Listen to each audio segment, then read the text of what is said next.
well, this is the question I would lead into Brianna with, that Okay. when I read the Nativity story, yeah, what am I supposed to get out of that?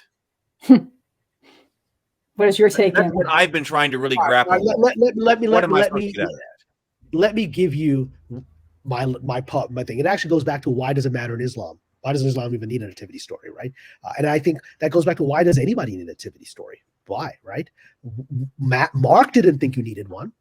Mark starts off his gospel with John. So does the Gospel of John starts off with the John the Baptist, right? So why does this story matter? Why is it important? Why did the Ebionites amongst the Jewish Christians say, there's no virgin birth, you don't need it? And why did the Nazarenes say, yes, it did happen and you do need it?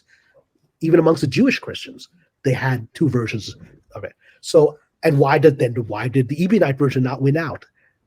Because if one thinks of Islam as a continuation of Ebionite Christianity, right?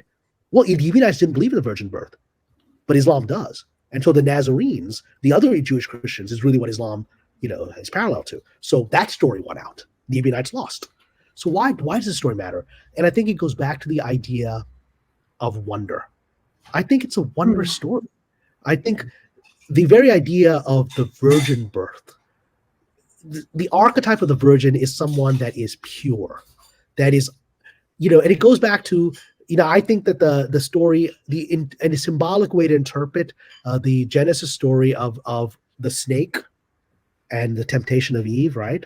Because we don't actually have that version of the story in the Quran. In the Quran, it's Satan tempts Adam, and Adam tempts Eve. It's the other way around. It's flipped. Satan makes Adam fall, and Adam makes Eve fall. It's the opposite. But in the biblical tradition, the serpent tempts Eve, who tempts Adam, right? Okay. So, and I would argue that is a symbolic story, or at least the symbolism of the story is actually about awakening sexuality. The Adam and Eve, prior to this incident, are essentially children. They're not aware they're naked. Like little children run around, 2-year-old children, 3-year-old, they don't care. They're naked. They don't have any shame of it. I'm smiling because I in one of the stories that I'm going to have you read, Cameron, I specifically used that motif as a signal for sexuality, is the snake. Exactly. Yeah. And one could take it all to Hindu cosmology. The snake is the tantric, it's the energy of tantra, the snake energy going up, kundalini rising up your spine is seen as a snake, and that's the awakening of sexual energy towards spirituality. One could take those symbolisms, but I think that's what it is. It's ultimately, once they eat the fruit, what is the fruit of forbidden knowledge? It is a fruit of being aware of sexuality. They become aware that they're naked, right? They became aware of male and female. They become aware of reproduction, and they go from childhood to adulthood. And there's a loss in that. There's a terrible loss in that. I wish I could go back to being to death. Right. Puberty is a loss. I wish I could go back to the simplicity of children I see playing in the street, right? That are not aware of suffering, and because the awareness of reproduction is awareness of death as well. That's why I needed reproduction, to replenish what is dead, right? So children are not aware of death, and they're just alive. So there's a loss in that. Children are immortal. They're shahid. They're witnesses. They're eternal witnesses to the now, right?